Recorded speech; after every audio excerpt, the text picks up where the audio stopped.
सभी दर्शकों का बहुत बहुत स्वागत है। मैं हूं आपके साथ शैलजा त्यागी। हमारे इस खास प्रोग्राम में दर्शकों आज हम आपको रूबरू कराएंगे एक ऐसे कॉलर से जो अक्सर ही सेहत और जिंदगी प्रोग्राम में जुड़ती हैं। जी हां, मैं बात कर रही हूं दिल्ली से हैं दयावती जी की।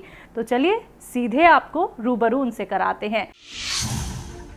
दयावती जी, पहले तो बहुत खुशी हुई आपसे मिलके, क्योंकि अक्सर हम आपसे फ़ोन पे बात करते हैं, लेकिन आज आपसे मिलके हमारी पूरी टीम को, यानी कि सेहत और ज़िंदगी की टीम को बहुत खुशी हुई आपसे मिलके। तो आज मैं आपसे जानना चाहूँगी, आपकी परिवार में कौन कौन है, आपका पूरा जीवन क्या कुछ है, जानना चाहेंगे। मैम, मेरे परिवार में 5 सदस्य है।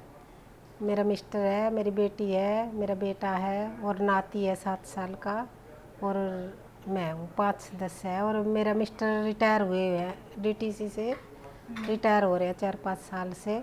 और बेटी बैंक में, स्टेट बैंक में मैनेजर है, और बेटा बम्बई में अपनी बिजनेस करता है। और मैं एक घरेलू लेडीज हूँ, अपने घर के काम संभालती हूँ। और मैं बचपन से हरियाणा में झज्जर के पास मेरी सैनियों की ढाणी है। दयावती जी, लोगों की मदद के लिए आप वक्त कैसे निकाल लेती हैं? क्योंकि एक तरफ अपना परिवार भी संभालना होता है, दूसरी तरफ एक सेवा का भाव आपके अंदर है कि अब जितने नुस्खे आपके परिवार के लोगों को फ़ायदा पहुंचा चुके हैं वो आप दुनिया भर में बांट दीजिए। तो ये वक्त कैसे निकालती हैं, कैसे सब कुछ मैनेज करती हैं? हाँ जी मैम, मैंने अपने घर के कार्यों के साथ साथ अपना टाइम निकाला। जो मैं आराम करती थी मैं वो नहीं करती, तो मैं लोगों की सेवा करती हूँ। और जो मैं थोड़ा टाइम इधर उधर जाके परिवार में बैठती थी, अपनी दुरानी जिठानी जिसमें भी, मैंने वो सब बंद कर दिया और मैं सेवा में लग गई। दयावती जी, कितने लोगों की अभी तक आप मदद कर चुकी हैं और कितने लोग आपके साथ जुड़े हुए हैं? हाँ जी मैम, मेरे साथ काफ़ी लोग जुड़े हुए हैं, जिनको कि बहुत इतनी बीमारी थी कि वे बेड पे पैरालाइज के का रिश्तेदार था मेरा, एक 45-40 साल का। वो बेड पे मतलब लेटा हुआ था 1.5 साल से। तो जब मैं भाई मतलब हकीम साहब से मिली और मैंने दवाई अपने मिस्टर पे यूज़ की, तो मैंने उनके लिए भी दवाई भेजी, ताकि वे पूरी आस खो चुके थे कि हम तो ठीक नहीं होने वाले। और फिर मैंने उनको दवाई खिलाई, विश्वास दिलाया, और अभी उनको इतना अच्छा आराम है कि वे अब वहाँ से जींद से पानीपत ड्यूटी पर जाने लग गए अपने ऑफिस। दयावती जी, आपके मन में एक भाव आया कि लोगों की सेवा करनी चाहिए, ये आपकी अच्छाई है जिसको हम सलाम करते हैं। तो ये प्रेरणा आपको कहाँ से मिली कि लोगों की मदद करनी चाहिए? क्योंकि मदद हर कोई नहीं कर पाता है। आज के वक्त में अगर हम देखें तो हर एक व्यक्ति बहुत स्वार्थी हो चुका है। जी मैम, गिनती है इनकी, मतलब कितने ऐसे तगड़े बीमारी के लोग तो मैंने 20-25 ठीक किए हैं जी। जिनको रसोली थी बच्चादानी में, और ये गठिया बाव था, और पैरालाइज और गोड्डों के दर्द के तो मैंने 20-25 लोग ठीक किए हैं। वैसे मैं बचपन से, क्या है, मेरे घर में मेरे दादा थे, वे भी मतलब थोड़ी सी ये नीम की ये तोड़ के, छाल तोड़ के और किक्कर की वे झामर सी तोड़ के चूरन बनाते थे। मैं बचपन से वो भी देखती थी, वे फ्री में इलाज करते थे। और दूसरी बात, मैं भगवान से जुड़ी हुई हूँ, मैं भगवान की बहुत सेवा करती हूँ।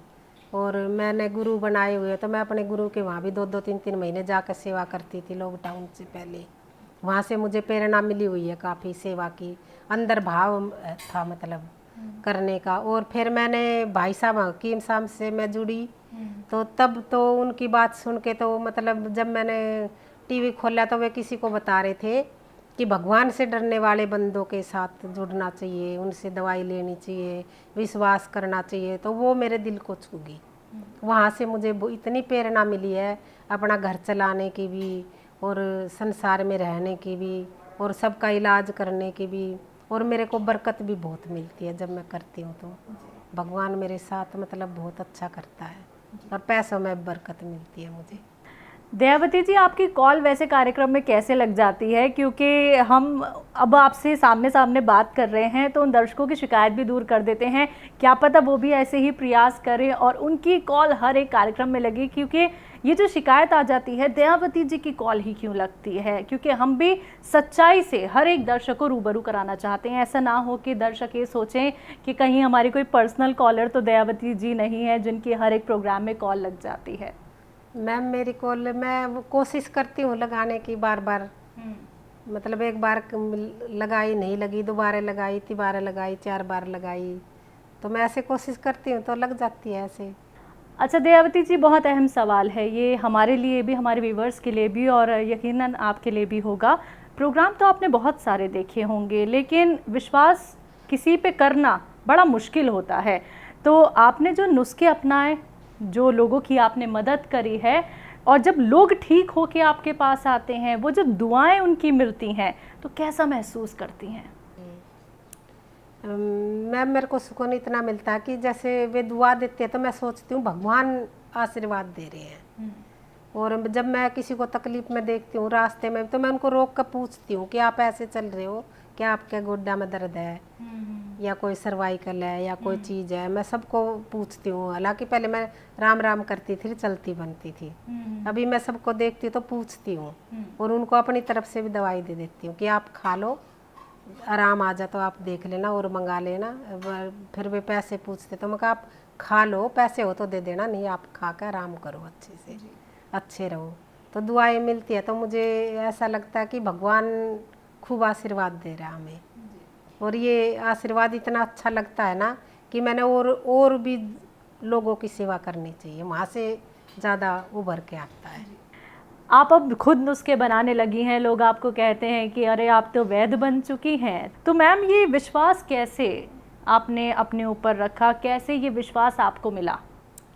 मैम विश्वास ये यहाँ से आया कि मैंने जब सेहत और ज़िंदगी सुना तो मैंने सब ये लिखे, पहले तो काफ़ी दिन लिखे क्वेश्चन कि किस बीमारी में क्या होता है, फिर मैंने वे बनाए, फिर अपने मिस्टर, सब बीमारियाँ थी मेरे मिस्टर में, क्या नहीं छोड़ के, मतलब सब थी, ब्लड प्रेशर भी और सर्वाइकल भी और शुगर भी और मोटापा भी, चर्बी काफ़ी थी और पैरा में दर्द था। तो मैंने उन पे सब दवाई आजमाई वहाँ से मंगा के। पहले तो मैं पूरी मार्केट में घूम के आई, तो सब कोई हंसता था कि नमक जैतून क्या होता है, सिरका क्या होता है, सब ऐसे बोलते थे, कभी मिले तो हमें भी देना, ऐसे बोलते थे।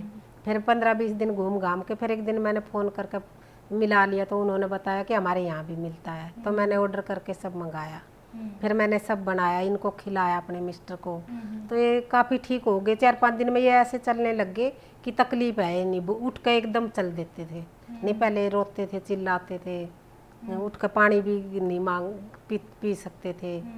तो फिर काफ़ी आराम हो गया। तो फिर उसके बाद मुझे इतना विश्वास हो गया ना, हाँ, कि दुनिया में जो चीज़ बनी है तकलीफ, उसके लिए भी कोई अच्छा है हमें नुस्खा बताने के लिए, और वो भी बहुत सस्ते। मेरा नाम महेंद्र सिंह है जी, मैं नारपुर गांव में रहता हूं दिल्ली में, और रिटायर हो रहा हूं मैं, डीटीसी में नौकरी करता था जी। मेरे गोड्डे ख़त्म हो गए थे और मेरी जो है नी दिल की नसें रुक गई थी, छाती में दर्द रहे करदा। मेरी पत्नी ने सुलेमान जी से मुलाकात हुई टीवी पे, इन्होंने दवाई मंगाई, मुझे हार्ट अटैक का कोई ख़तरा नहीं, मेरे गोड्डे भी बिल्कुल ओके हो रहे हैं जी, मुझे कोई तकलीफ़ नहीं। मैं तो सुलेमान जी को भगवान और अल्लाह मानता हूँ जी। जिस दिन सुलेमान जी का दवाई खाई, मेरा शरीर ऐसा हो गया जैसे जवान था मैं, गोडे भी ठीक हो गए मेरे, और मेरे कोई हार्ट अटैक अदरन का कोई खतरा नहीं, सांस बिल्कुल टॉप आता है, नींद भी बढ़िया आती है। तो मैं सुलेमान जी को 100 में से 100 नंबर देता हूँ, इससे बड़ा वैद्य इंडिया में कोई नहीं। क्योंकि जो सुलेमान जी थोड़े पैसों में इलाज करते हैं, वो बाहर 20 लाख में नहीं भी आराम नहीं आता, और सुलेमान जी का थोड़े पैसों में आराम आ जाता है। तो हम सुलेमान जी को परमात्मा अल्लाह के समान मानते हैं, हमारा दिल में इतना उनके प्रति श्रद्धा है। क्योंकि हम ठीक हो गए, हमारा परिवार ठीक हो गया, तो जी इससे बड़ा और क्या हो सकता है। हम तो 100 के 100 विश्वास रखते हैं। दयावती जी, घरेलू नुस्खों को आप कितना सटीक मानती हैं? हाँ मैम, झंझट तो नहीं लगता। एक बार जब चीज़ को नहीं मिलती ना, वो चीज़ नहीं असली नहीं मिलती, जब थोड़ा झंझट लगता। लेकिन अब तो मुझे ना सब चीज़ों की पिछाड़ होगी तो मुझे झंझट नहीं लगता जी। मेरे को लगता कल कोई मिलने आता तो मैं रात को अभी सामान ला कर फटाफट बना कर उनको सब चीज़ दे देती हूँ कि आप लेके जाओ। दयावती जी, आपने अपना वक्त हमें दिया, आपने अपने घर हमें बुलाया, आपसे मिलने का हमारी पूरी टीम को मौका मिला, आपका बहुत बहुत शुक्रिया।